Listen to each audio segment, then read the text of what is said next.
Hey everyone, just a quick disclaimer in this video because we recorded this right before the Black Flag Resynced announcement stream was even announced. So some stuff we talk about on this podcast may not be relevant anymore, but it's still worth a watch because we speculate on what may or may not be integrated in this game, or what can be in the game, what won't be in the game, and all that stuff. So please do check it out. So enjoy the video. Hi, hopefully you liked the first podcast because here we are again. Today I am again joined by my friend Night Stalker, as you can see. We've prepared some topics to talk about, so if you have any suggestions that we should talk about, let us know in the comments and we'll be sure to discuss them in another video. But in the last podcast we have talked about what we think the more recent games and what locations we have visited in real life and stuff. But we didn't really talk about period or settings quite too long, I think. So, Night Stalker, if you had to choose one Assassin's Creed setting to live in, which one would you pick and why? That's a tough question. Also glad to be back, first of all. Of course. I like doing podcasts. I've been listening to some podcasts. Actually listened to the by Leo K, also known as Rogue, with Conography. I listened to that podcast, and that was very interesting. As a preparation for this, we're not gonna talk about the same stuff, but it was nice to get a little update on Assassin's Creed stuff Mm-hmm. and some other perspectives. But one setting that I would like to live in. Will I be safe? That's the biggest question. I mean, because there's like so many diseases and Yeah, every like time that period would be I my think has like diseases and stuff. right. There's not a perfect time period. Um, it's really tough. I think it would be really cool to see Greece at the time of Assassin's Creed Odyssey. Oh yeah. I like that. I would love to be around during the Renaissance, obviously. Who doesn't? Same. Yeah, I think, but I like Greece. I really like. I know you don't like Odyssey, but I love the setting. Mm-hmm. All right, that's fair, valid. For me, I think like I like the Renaissance and Italy and stuff, but I also very like pirates. Like I love pirates, so it's like a hard choice between Assassin's Creed 2 or Brotherhood and Black Flag. Architectural wise, I think I would love to live in the setting of Brotherhood. I hmm guess. That's a good one. Now, yeah, architecturally speaking, man, I might actually go with Mirage because the round city doesn't exist anymore. Like a lot of the stuff from Assassin's Creed 2, like Florence basically looks the same and Venice and stuff. Paris looks mostly the same. The round city's gone, so Paris is that on the would be cool bottom, too. bitch. It would be cool to see the round city, Mm-hmm. Yeah. how it used to be. Speaking of like settings and stuff, there are some upcoming projects of Assassin's Creed, being codename Hexe, I don't know how you pronounce that, which has like witches and stuff. Uh, Yeah. what do you think about that one? Yeah, I haven't looked too much into it, but I know it's about like the witch trials, and I In think Salem, yeah. that might be a cool setting because, people being prosecuted for just, I mean, we don't know if they'll be actually witches. That is yet to be seen. Um, the whole idea of witch trials, people being prosecuted, works perfectly with the Assassin's Creed. Yeah, yeah. True, but I think knowing Assassin's Creed and the RPG elements right now, I think they would put in real magic and stuff and witchcraft, and I don't think I like that because it sort of takes away that sort of realism ish that Assassin's Creed always kind of had. So I don't know It's what to think about that if they do that, if they include real it's magic possible. stuff. Yeah, very It's possible. possible that they could do it. Maybe they could have it as a non-canon spin-off or something. We're gonna get into this with when we talk about Black Flag as well.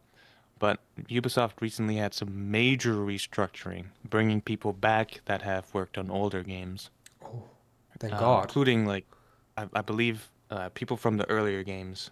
Yeah, I think even including Assassin's Creed 1, Black Flag, and Oh, Origins will be like having major roles now in the upcoming games. We have three people, and their names are Martin Schelling. He's the head of Assassin's Creed brand, and he's worked on Revelations, Black Flag, Origins, and Valhalla. Then we have Joan Gaudin.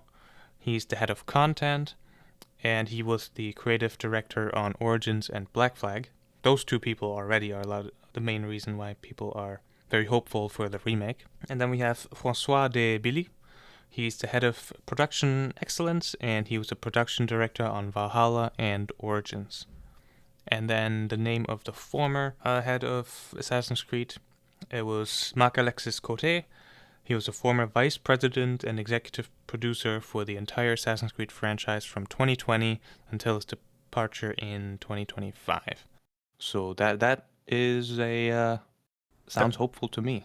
Oh yeah, that is a plus. I really hope that they're bringing Assassin's Creed back to their roots, because right now it's kind of a mess. I think, like, even Shadows right now, it's a fun game to play, but like Assassin's Creed wise, I don't know. Wait, also no, that's a lie. Shadows is not fun to play. It's so repetitive. Anyway, Yeah, it looks really good. And I've heard people touch on this. Like it looks really good.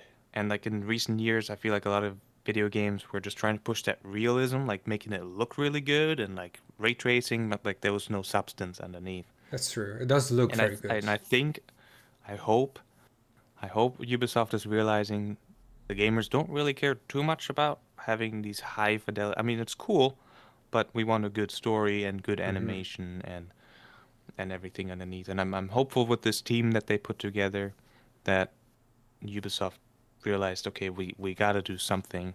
We got to do what the fans want. Otherwise, I mean, the investors too, that's in their best interest. You got to listen to the gamers. And then we're True, going to yeah. buy your product. If not, we're going to boycott you and your stock's going to keep going down. Yeah. Well, since they have like new or old workers there now, Assassin's Creed used to have multiplayer. Will they work on that too? Because there will be like an Assassin's Creed Invictus thing that's all multiplayer, I think. I don't know. I haven't heard too much from it. I know the guy that, again, I can't remember their names, and I should have written them down ahead of time.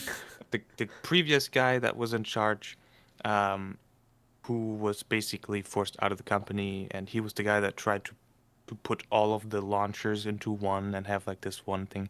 That Mhm. might have been one of his ideas, but I think they're scrapping. That's why uh, Ubisoft recently canceled a lot of games, not just in the Assassin's Creed realm. I don't think they canceled any Assassin's Creed games, but they canceled several games because they were like, no, we got to start fresh, got to do something different. Didn't they Um, cancel like a Prince of Persia game? I think. yeah, Yeah. unfortunately, I haven't a lot played of any people of were bummed those. about that. Maybe it was just bad, and they were like, people are not gonna like it, so let's not do it. Maybe come back to it later and redo it Hmm. better. Yeah, I hope. Hopefully, I don't know. Yeah, I think the games they canceled would have been like sort of how they are now, sort of all over the place, not really concrete, good story. So I hope with the Mm. new structure that changes, because Assassin's Creed used to be so good in story, and now it's, yeah. I don't think I've seen a good Assassin's Creed story in a while. I think Black Flag was the last kind of good one. Like, what the hell was Rogue? Yeah, Rogue was weird. yeah. Um, Rogue was. They didn't go full Templar in it. They went too soft with it, I think, mhm. and they tried to like force us to think that the assassins are so bad. Yeah, like the assassin like guards basically that you have to kill there. It was Hmm. such a weird game. Yeah. I remember finishing the game in 2 days because Rogue and Unity released on the same day, and I really wanted to play Unity. So I like Hmm. rushed Rogue, finished it in 2 days, and then went straight to Unity. Then I went back after I finished Unity to complete Rogue for 100%. So weird. I can't remember which order I played them in. I think I played Unity first because that was like the big one, I But wanted to like see. Rogue ties into the beginning of Yeah. Unity. I Yeah. did it backwards, I think. I did Unity and then Rogue. Yeah. Well, it still works. The story. It's like fun. I Yeah. think when you play Rogue, that afterwards, like, oh, so that's how it Yeah. connects. Yeah. Yeah. Jade. Oh yeah. So we kind of went off topic here a little bit. Jade. I have seen gameplay from that if I'm not mistaken. Wait, is that out yet? I don't think it's out, but I've seen some gameplay and it looks Odyssey-esque, if my memory serves me right. It's been a minute since I've looked at that footage, but I like his outfit. Oh, it has an official website already. Yeah. The outfit reminds That me that sort one. of Basim and Bayek sort of mixed together. That Assassin's Creed we know the most about because there's like an actual gameplay trailer and everything. Oh, I really haven't followed up that one at all. Oopsie. So I was wrong. The character in Assassin's Creed Jade is Chinese. Oh, okay. His name is Wei Yu, and it's during the Qin dynasty in the 3rd century BC. So I thought for some reason he was not a Chinese character, but he is. All right, good. Well, thanks for clearing that up. Yes. All right, I gotta look into that and see what a game brings. So yeah, there's this multiplayer game that they're working on. I think that's Invictus, and that reminds me of the peak of Assassin's Creed multiplayer being Black Flag, which also gets worked on right now, a remaster. Mm-hmm. Resynced. What do we think about that? There's a lot of rumors going around about it. For the longest time, they speculated it was an RPG, or it was going to be an RPG, but now I saw an update where there's rumors that it's not going to be an RPG. But I also see like people saying like, oh, Assassin's Creed Black Flag Remake is going to release in July, but like, where do you get it from? Ubisoft hasn't confirmed anything yet.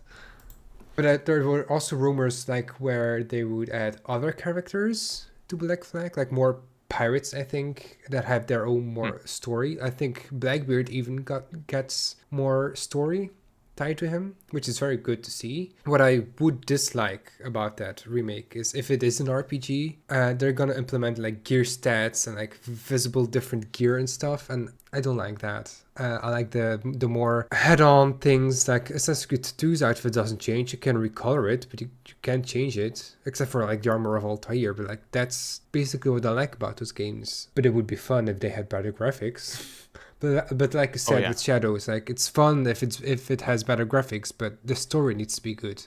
So I hope they don't change anything about the story of Black Flag too much. I agree. Yeah, I have several feelings about this Black Flag remake because, for one, why already? Like the game is pretty good. It looks good. If anything, I would love to see an Assassin's Creed 1 remake Yes, first. please. If anything.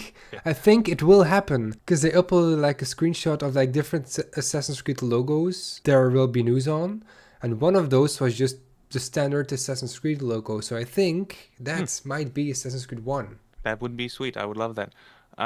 That being said, I'm not gonna complain about an Assassin's Creed Black Flag remake, and I hope it's an actual remake. I mean, I'm pretty sure they've confirmed that it's gonna be an actual remake because, like the Ezio collection and the Assassin's Creed 3 remaster, I play the OG games. I don't play the newer versions of it because especially in Assassin's Creed 3, the way like the color changed, like it's a totally different vibe, and I just preferred the original game. So I hope the vibe of Black Flag doesn't change too much. Personally, I would be happy with just a remake, like graphical remake, maybe like slightly adjust some of the mechanics that they work more smoothly. But I think it was a pretty well developed game, Yeah. like mechanical wise too. RPG, I mean technically like the ship parts was like somewhat RPG, like upgrading the ship, upgrading Yeah. different things. That it had some like the game had some RPG elements, And that's one but thing that I hope they do change little is that you can change how the ship looks. Because that's kind of yeah. what I missed in Black Flag. Like the outfit can stay the same, but the ship, that's something you can make it more personal. Because you're on the ship the whole Mhm. time. The only thing that changes now is just the when you upgrade the armor, it changes a little bit, and like the guns get turned to gold and stuff. But I want Yeah. the what Skull and Bones basically has, I think, is that you can change stuff on the ship, like a mascot basically thing, or You I can want, change the mascot in the front. I'm yeah, pretty sure in Black Flag. that. But there's like, God, it's been a while since I've played Skull and Bones because who the hell still plays that game? I've even sold it at like a garage sale because like, game's stupid. I'm surprised somebody bought it. Yeah. Well, me I did a too. little bit of playtesting back, like during the alpha of Skull and Bones, and I was not impressed. Yeah, that game was so overhyped. It's like, oh, it's gonna be next Yeah, Black Flag, and it's gonna be so good, and then it came out and it was a total flop, I that's think. all they really needed to do is make a pirate game like Black Flag. And I But then think, they like, oh, we got to do online, multiplayer, and competitive, and skins, and yeah, dumb everything down, and you can't leave your ship really on foot. So all they had to do was Black Flag, not Assassin's Creed, and people would have loved it. yeah, I think that's because people kept comparing it to Black Flag. I think that may be one of the reasons why they Hmm. do a remake of Black Flag now. Yeah, Well, like right. Sea of Thieves, like that's fun because you're just a pirate.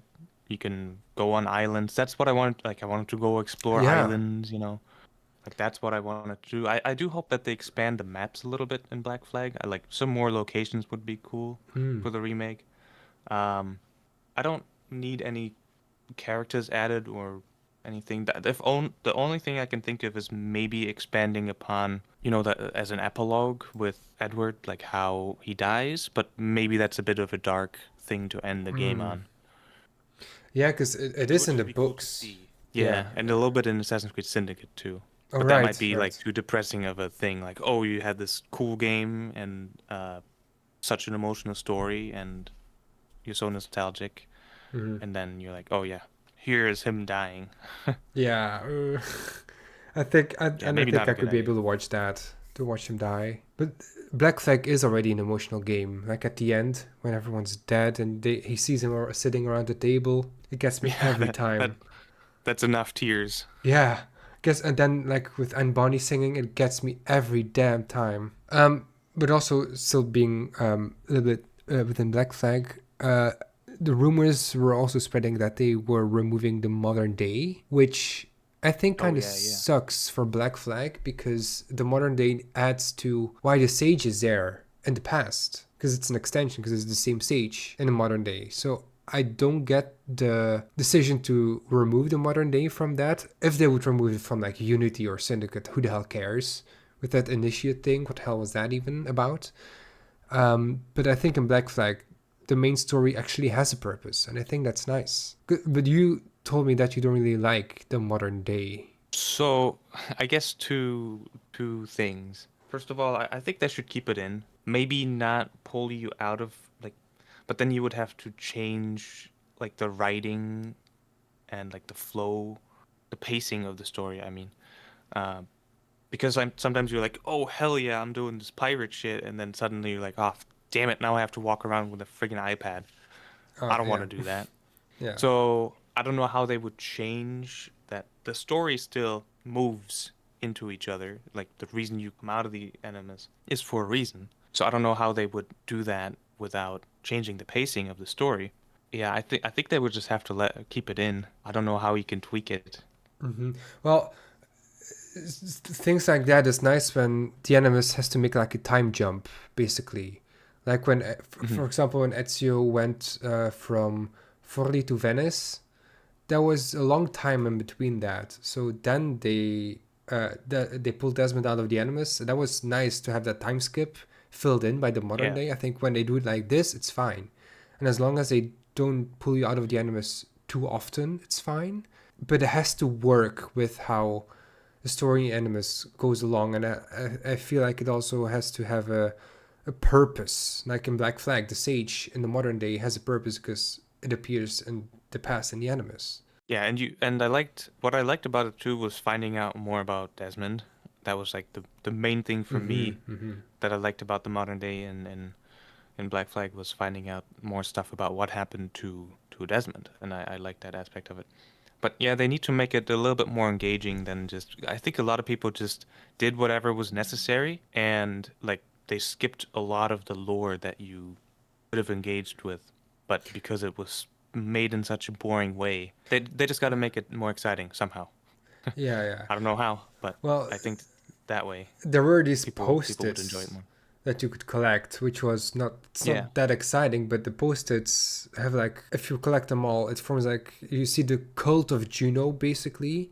Mhm. And then they expand upon that in the damn comics that nobody reads where they kill off Juno, unfortunately. I'm still so Yeah, fucking that's pissed about crazy that. that they did that.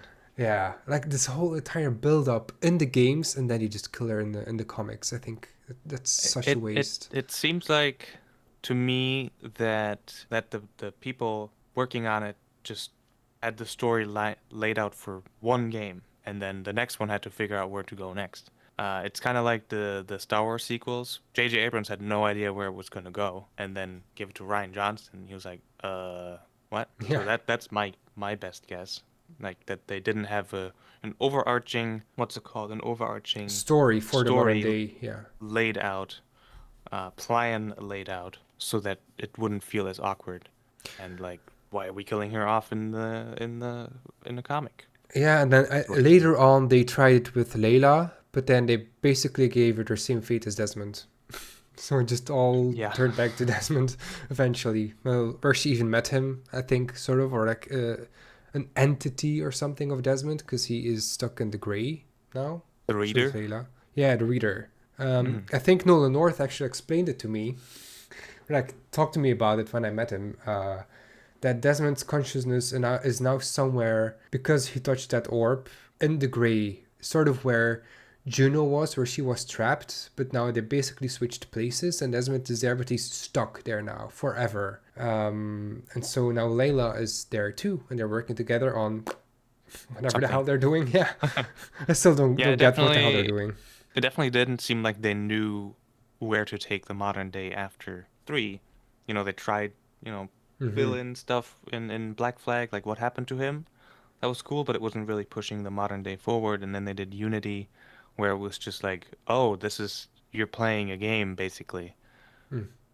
I think even And in Rogue, you don't hear anything about Desmond anymore in the modern day. It's all in Black Flag. that I don't remember off the top of my head, but yeah.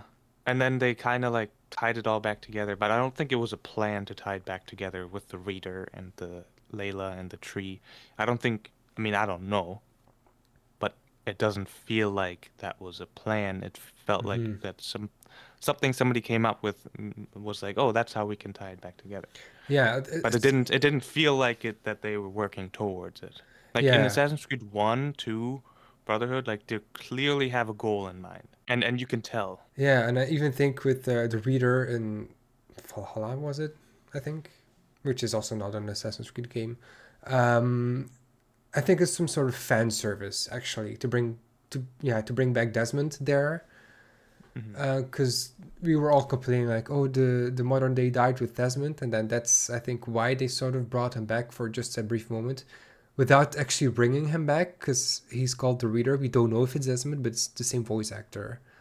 So if you know Desmond, you know it's him. So I Right. think it's free for interpretation, but it's some sort of fan service that is just Desmond there again and still there. And then I think it's explained that his consciousness is stuck in the gray, and he's like protecting the world from incoming threats or something. Which, hello, what threats? Except for Yep. that sun, but that already happened twice in a short period of time. It wouldn't happen again, right? That would be lazy writing. I mean, I'm personally like story-wise, I'm okay with letting him go if he really fulfilled his purpose and it feels like he did. But it feels like he didn't because now those solar flares are coming again, and I thought that's what he Yeah. did to protect. Like it seems like he didn't do his job, but then why did he die?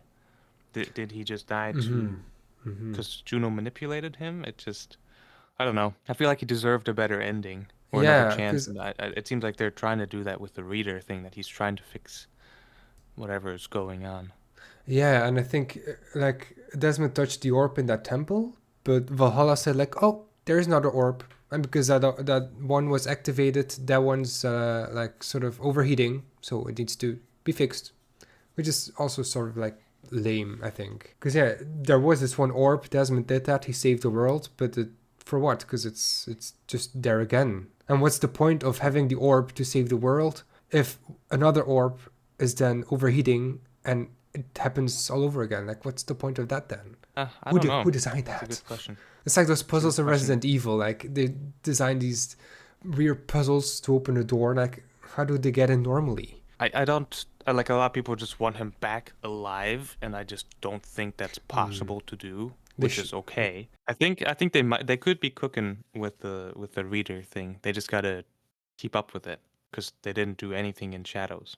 But Yeah. yeah, for me personally, like yes, I care more about the historical aspects of the game. I really like that. And I haven't enjoyed the modern day in recent times. I liked it during Desmond times because, again, Mm-hmm, there mm-hmm. was a plot clearly going somewhere. It was mysterious. I didn't know where it was going, but clearly it was going somewhere. It had a goal. But the new modern day doesn't. So I've just been like, I'd rather not have a modern day than a half-assed modern day. Yeah, yeah, same. Like, when Desmond died, it was all half-assed, and that's what, Uh, yeah, bothers a lot of people, I think. yeah. That was his I anus think right I in my think face. some of the most interesting modern day stuff, if I remember this correctly, was with Rogue and Black Flag. I cared more about that than I did with like the Layla stuff. Yeah, I never liked Layla from the beginning. And they were like, oh, if you didn't like Layla before, you're gonna like her now, like for Valhalla. No, it didn't happen. I still didn't like her. I think people like also don't like her because she seems like they're trying to force in a replacement for Desmond, and it's not Yeah. Desmond. And I was It's kind of like Basim. how people didn't like Connor after 3 Ezio games Oh, yeah. because Right. it wasn't Ezio, so we were like, well, I don't like this character, which I think is a silly argument. Yeah. Like Layla is done now, but now there's like Loki slash Basim that basically takes her place. But then in Mirage or Shadows, we don't really see anything of that anymore. So where did he go? That again feels like some sort of half-assed modern day. Well, Mirage is a prequel to it plays before Valhalla. Yeah, but like Mirage doesn't have any modern day segments either. Oh, So yeah. in Valhalla, they like introduced Basim or slash Loki to take place in the modern day, and then Mirage didn't have modern day, and then neither did Shadows.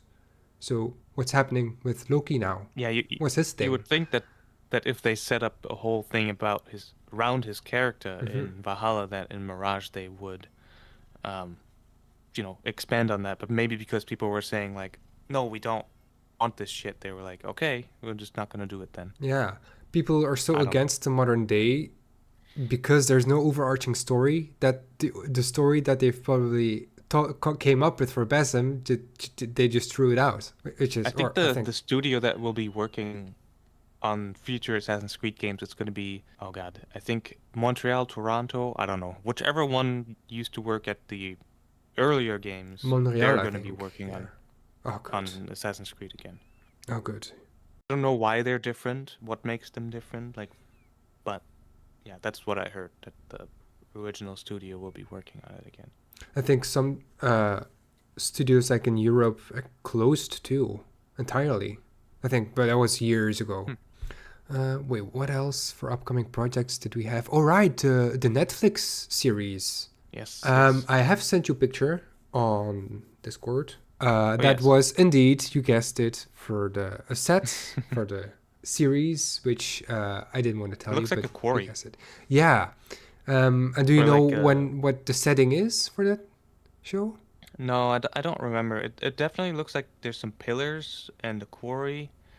I Mm-hmm. don't know if this is like an actual excavation site or it's specifically m made to look like an old archaeological site for the show. I probably would assume the latter, but I don't know the setting actually. You were kind of right about the pillars, because the setting is believed to be ancient Rome.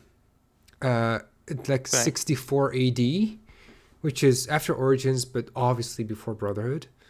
And in that time period, there was a great fire in Rome that burned for like an entire week, I think, something like that. Yeah. Destroyed a lot of things. Where Emperor Nero was in control, I think. But other than that, I don't know anything about the setting or the time period or what it could be. So I'm kind of excited to see more about Rome, and it should maybe deepen Brotherhood story a little bit more. I bet you they're going to use some sort of piece of Eden that caused the fire. 100%. Oh, oh, that would be cool. Oh, the followers of Romulus, they had like a lair with Nero's bathhouse kind of thing, I think. I hope maybe there's a hint to that, to the followers of Romulus in the series. Because that would be, ooh, seeing those in live action, that would be kind of cool. Like those wolf outfits, basically.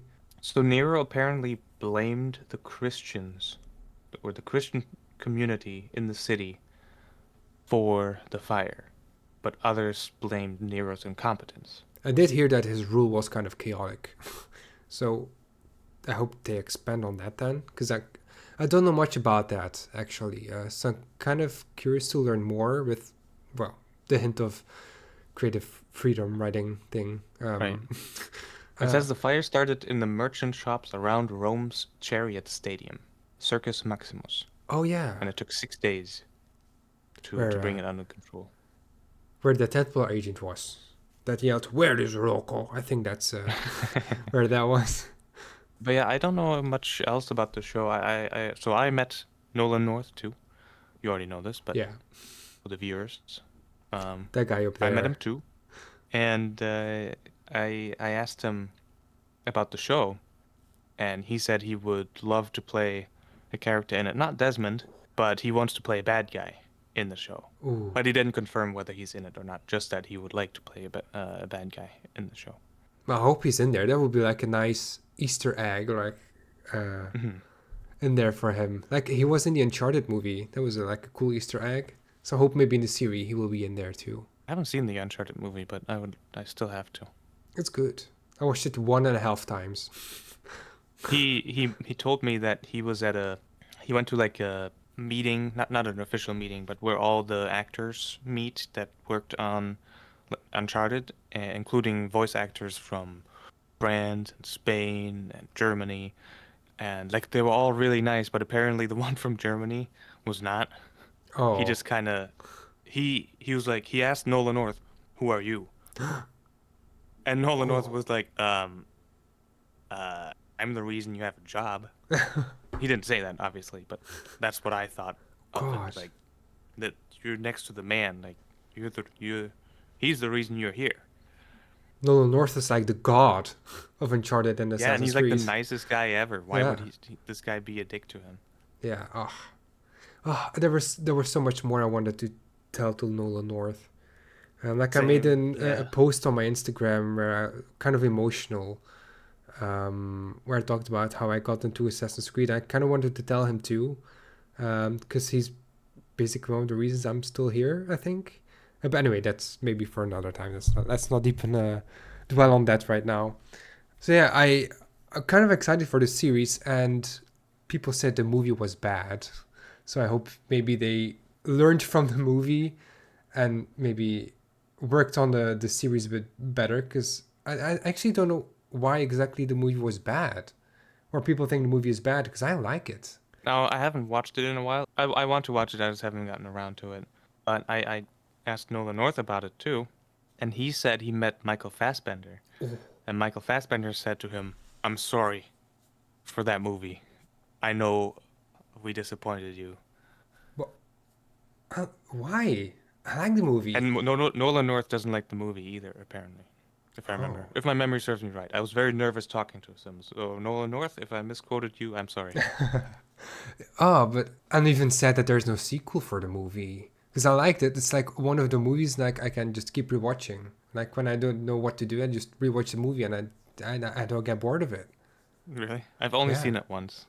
and there's like tons of Easter eggs in there, like certain hidden blades, like bombs. There's even a lineage to Arno from Unity in there. So Hmm. I think the movie had a lot of potential, and I'm like, yeah, kind of sad that there's a sequel, because even though the first movie received badly, they could still have worked on a sequel that was better, maybe. So to this day, I think it's 10 years this year that the movie came out. I even think about the movie regularly. Wow. Regularly. That's a fucking difficult word to say when you're not speaking English. I never think about the movie. I don't know if I've seen it once. I want to see it again, mainly because I've been to locations where it was filmed. And Oh, in because I'm Spain, probably. curious, yeah, in Spain. And because I'm curious about my current view on the movie. Mm. But I do remember the weird Animus arm thing they had, and I thought that was just strange. It's strange, but I feel like it does kind of make sense because in the animus your consciousness is that person, so that machine just shows whatever that person's doing basically, and I think that I even can't remember added a why they nice like. thing. What was the point of it? What was the point of having that arm? It looked nice. See, that then just put him in a regular animus. Maybe Michael Fassbender was like, I'm not just gonna lay there. But I don't then think it was when they his cut decision. to the present day, you just see him laying there. That's boring. Like with the arm, you see him Right. doing the things.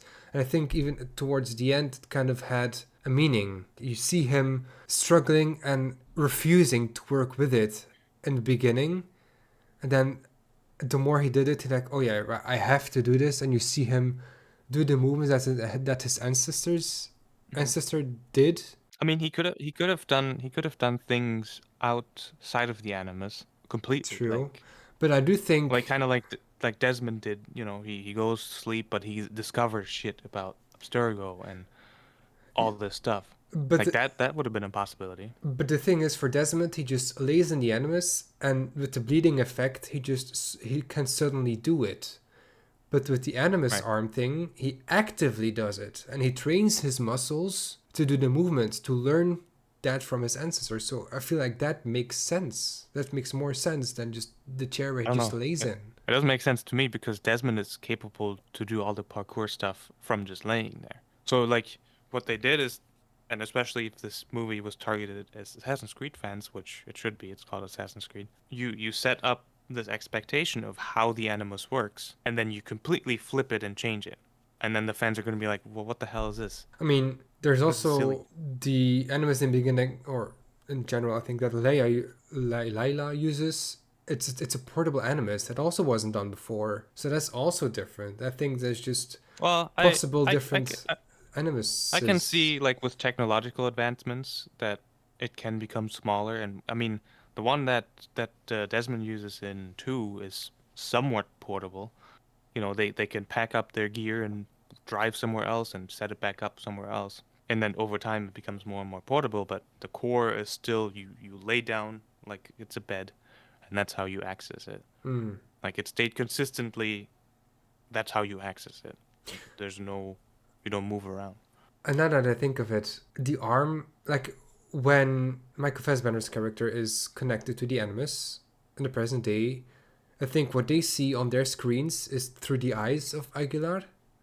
But when they see his movements, I think the Templars can then study the movements of the assassins too, to learn from them, to fight them better, I think. So I think, yeah, with all these things, Maybe. I feel like it does make more sense to have like an arm as an animus that does the movements. If that was their goal, I just don't remember what the goal of the Templars was in this movie. Find an apple of Eden and then use it, Hmm. basically. Because the Yeah, I apple, don't know. yeah, of course, at the very end, he gets the apple. And then, like, oh, we know where it is. Let's take it. And then the modern day guy just follows the Templar Alan Riken. That's also in the games.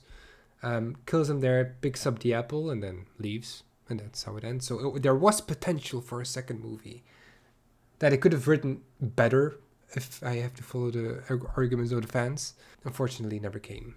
Who is Michael Fassbender's character again? Like, is he related to an assassin? Is he related to those from Spain? He's related to Aguilar and Arno from Aguila, yeah, that was Unity. his name. Yeah. Oh, okay. So there is a Hmm. link with the assassins that we know, because Unity was, I think, the first assassin that's not from Desmond's lineage. So I feel like that's nice that we then get a movie where we see more extension of the lineage and where who is the direct descendant now in this day. Hmm. But yeah, unfortunately, yeah, I don't think we're gonna get another movie. But thankfully, we get this the show, and I hope that's received better so that there will be multiple seasons. Yeah, I hope it goes well, obviously.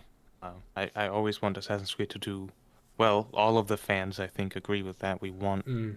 Assassin's Creed to do well because we love the game and we want to see more cool content of it. But yeah, just interesting that Michael Fassbender like apologized to Nolan North for it. And Nolan North, if I'm misremembering anything, please correct me if you see this video. The movie can kind of be seen as some sort of DLC basically for Unity, since he's basically a descendant from Arno. Mhm. But over the years, there have been a lot of DLCs that came out for Assassin's Creed. Some of them not worth it, I think. I think the worst one of the DLCs is the Ragnarok one from Valhalla. Because even when you have the season pass, you don't have that DLC. I still have to play that one. I just finished the Origins DLCs. I still have to finish the main story of Odyssey, and then I'm gonna jump into the DLCs. I haven't played the Valhalla DLCs. I really want to do the Mirage one that's in the Nabateans. I Oh, really want to play the that one. Valley of Memories. That Yeah, one? Yeah. I think so. The one I've uploaded I on don't my know what it's called, channel. but it's about the Nabateans, and I think that's really cool. And what do you think of that Origins DLC? Because it was somewhat unrealistic in a way. It was the pharaohs, right? That came to life or Oh something. yeah. I think it was the Curse of the Pharaohs, and it's set in the Valley of Dead, and it actually exists. And I liked the. I had just listened to a history podcast about Akhenaten, and everything there basically lined up to because there used to be many gods, and then I think Akhenaten became pharaoh, and then he did have a different name before that. Can't remember his original name, but he changed it to Akhenaten, and then he said there's only one god, Aten, the sun god, and there's other ones still exist, but like they're not as important. So it became from very long polytheistic religion.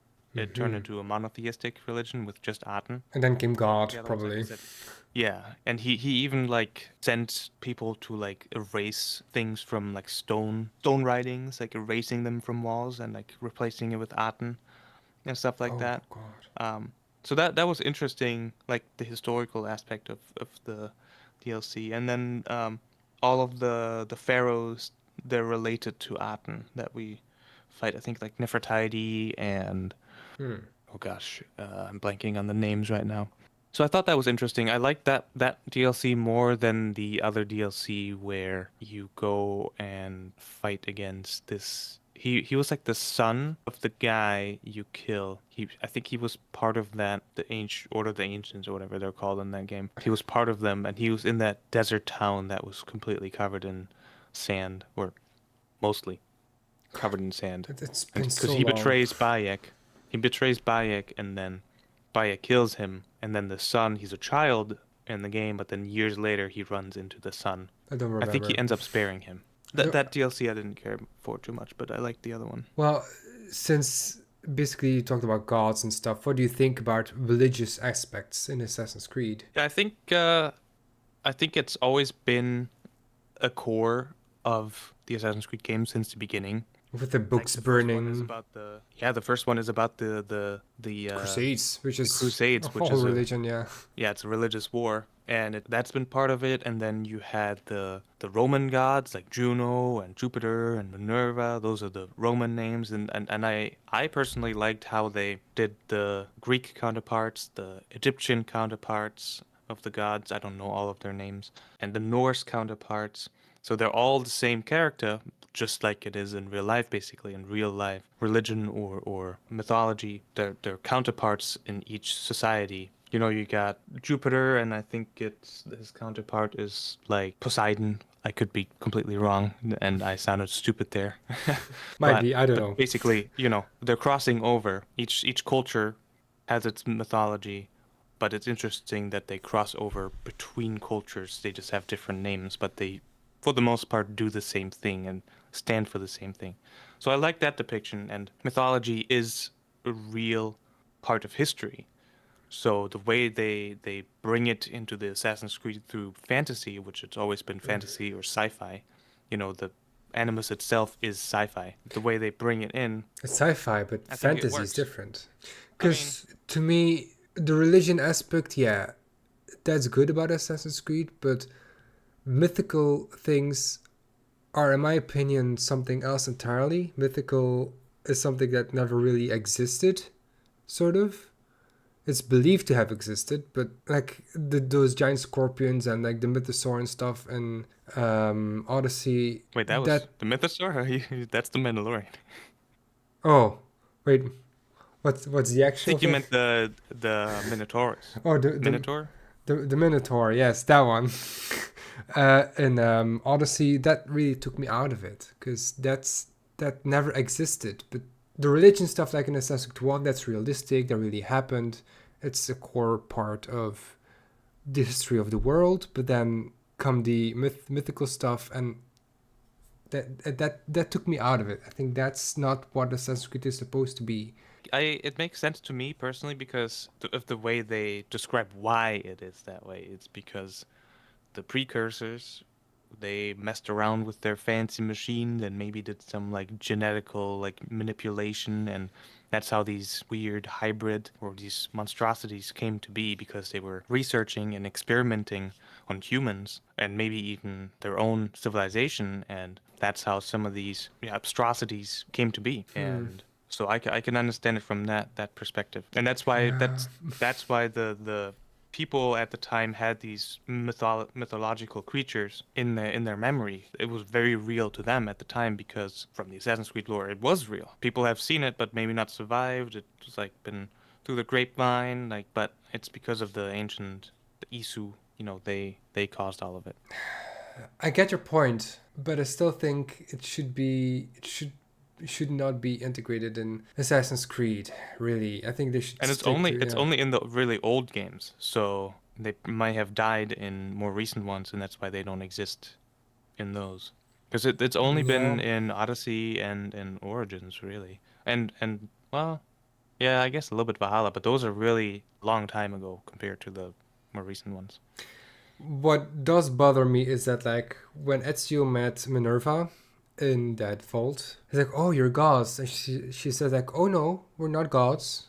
You just see us as gods, or you think we're gods, but we are not gods." But then in Valhalla, the Isu are gods, like Loki and Odin and stuff, and that also Well, bothers me. Minerva is a god. She's in the Roman what do they call it? There's a term for the entirety of the Roman gods. I can't remember it off the top of my Yeah, head, but but people call her Minerva because they think she is a god, but she tells us she is not a god. She just came before. But then Loki hmm. and stuff, they are gods, and then they suddenly are the Isu. And so I think that's sort of where my whole view of the Isu sort of fell, like it broke apart because I had this whole thing. Oh, they were just regular folk. They looked different, or they were like taller than us and stuff, but they weren't gods with supernatural powers and stuff. But then came Loki and Odin and Odyssey, and was like, wait, that's not right. That's not what those who came before are. It's yeah. From my understanding, they always had like superior abilities. I don't know all the shit they could do, but the Isu had some very incredible abilities that they were capable of, such as, creating these pieces of Eden. But also, I think they were like very smart, like they were highly intelligent. Um, That's I think that's the only thing. They were very intelligent, but the powers came from the pieces of Eden, not from themselves. And they created pieces of Eden because of their intelligence. I think that's my understanding of it. but I don't think they had powers themselves in Valhalla. It seemed like they did because we saw it through Eivor's eyes, but it was all just technology. I don't know. Because the way Minerva presented herself to Ezio was with the Roman interpretation of that god, because that's what Ezio could relate to. So for him to understand what's going on, same thing with Eivor, they used the Norse mythological interpretation, and that's all they knew also. All they knew was that view and not the truth behind it, which is that they're Isu. So they couldn't really relate to that. So that's how it was presented. But in reality, it was all just the Isu and a bunch of technology. Sort of makes sense, but I have to think about that because I That's how still I understood it. because I still don't like the fact that they are supposed to be the real gods. When I didn't, when Minerva and Jupiter and stuff, I didn't see them as the gods. But now that in Valhalla they're Loki and Odin and stuff, I do see them as the gods, and I can't separate my mind from that somehow. I do think they're not gods, but they're definitely like an elite group of people, both Juno, Minerva, Jupiter, all of them. as well as the people in Valhalla, like Loki and Odin and Thor. They're like an elite group of scientists, researchers. I don't know, but an elite group of Isu. Yeah, I have to look into that again. I kind of started because I was kind of thinking about the lore video of the Isu doing that, so I was starting to look into it, but I didn't come far yet. So that's something else we can I need talk to about one refresh day. myself too, so. Yeah, I've only replayed it till Black Flag, because yeah, I would have continued, but nobody watches my videos, so yeah, rip that part of Our my videos are channel. good though. Yeah, I like that. I like doing those because it refreshes my memory of Assassin's Creed. Like Yeah. I research the Assassin's Creed wiki, other websites like forums where they discuss stuff, like everything I can find, and then I just put it into video. And I think that's really nice to see all different kinds of input and aspects and thoughts about it. Yeah, I watch them from time to time because a lot of it is like some people like really have their lore down. Mm. I don't. I mostly speak from how I interpreted things mixed in with my knowledge of the lore. Hmm. There's this good channel that explains Assassin's Creed lore, like from Lasers. I think I don't know Oh how to yes, pronounce this. yeah. Yeah, he's very good at it. Yeah. If you happen to see this video, hi, thank you. Yeah, I but think the hidden one is a good one too. yeah. I also watch him, watch his videos. So that's kind of A great resource. what I try to do to make as good as the quality of a video as theirs, and I hope I succeed in that. But yeah, I'll do more of those videos and see how that works. All right, but I think we're nearing the end of our podcast, and I do watch this YouTuber Brittany Broski, who also does a podcast, and she always ends the podcast with her top three songs of that week because she does it every week. So I thought it would be fun to say our top three Assassin's Creed soundtracks of all time. And mine are, I think, I have three of them, and I think all three of them are at the same level. I don't think there's one, two, and three. It's just top three at the same level. Um, One being the Radon Hagedon soundtrack from the Tyranny of King Washington DLC. Because it's like the whole Native American vibe in there. I really love that. It gets me every time. Gives me goosebumps. There's also the Salvation of Forley soundtrack of Assassin's Creed 2, which is not on Spotify, unfortunately. There's also the last one, which is Modernity from Assassin's Creed Black Flag. And strangely enough, Ezio's Family is not one of my top soundtracks, but that's because it's overused, because it's in literally every game now. It used to be my favorite soundtrack, but then they used it in basically every game afterwards, then it kind of lost its uniqueness to it. For me, I've been thinking about it for a while. I have to listen to those again too, by the way. The ones that you mentioned. I'm gonna add them to my list. You gotta listen to Yeah. Radon Hagedon at like full blast, full speakers. Okay. That's when you feel it. During like the workout or something when you go to the Yeah. gym. Yeah, like when I pull up on my driveway and that soundtrack plays, I pull it all the way up in my car. People might think I'm crazy, but yeah. Ezio's theme, or Ezio's family. I mean it's just iconic. I agree that it's been overused, but it's not the fault of the song that it's been overused. Yeah, I know. Uh, I think it's timeless, especially like the original from Assassin's Creed 2 is just timeless, and it always gives me goosebumps, even though it's been overplayed. But everybody likes it. Every True, Assassin's Creed fan true. likes that And song, I think. I So still like the soundtrack. It's just, yeah, because it's mhm. overused, I don't think it should be in the top. At least that like because it should be in everybody's top. But that takes up the spot, so we're gonna Yeah, do yeah, three different ones. yeah. It was hard to pick. I looked at it for a while because the one thing, even if like the story isn't great, Ubisoft always cooks with the music. Mm-hmm. The soundtracks always sound great. Yeah. There's always something to like, or most of it to like. So it was tough, but I would say I'm gonna start with three. I would say I love Revelations and all the music in it. But probably the main theme. There's a couple other Oh, ones that yeah. like when you walk around the city, it's just the mood like that it sets is really cool. It might be the one that's called Byzantium, maybe. Mm-hmm. Mm-hmm. Anyways, top number two would be Fight Club from Oh, Assassin's Creed 3. great soundtrack. Yes. Um, that one always hypes me up. And Yeah. then I think my favorite one, number one, has got to be Assassin's Creed 1, Aker Underworld. It's so mysterious, and you can play it if you don't have copyright Yeah, issues I'll. with the video. Oh, I'm not gonna do it in the video. I think people have to look it up themselves because if I may get some money off of it, then yeah, I that's mean, you silent can that I link don't it have. in the description. You can link Yeah, the songs in true, the description. true.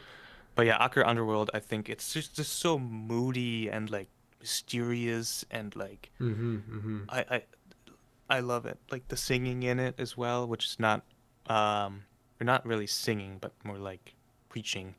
It's like mm-hmm. in Latin. That I really like. And also great one. Another great one is Echoes of the Roman Ruins from Brotherhood. That always gets me like whenever I'm feeling stressed and I listen to that, it brings me back to the calmness. That soundtrack, I really Hmm. love that one too. I gotta Yeah, look that one up too. I think I'm. Well, I definitely have heard it, but I just don't know the names of all of them. yeah. It's when you roam around in Rome somewhere, but it's the nicest one of the free roaming of Brotherhood, in my opinion. Okay, That there we was go. Yeah, that was it There you for have it. episode 2. I hope you enjoyed. I had fun doing this at least. Me So too. if you have any topics you want us to talk about, leave a comment. We'll look at it and see to talk about them in an upcoming video somewhere.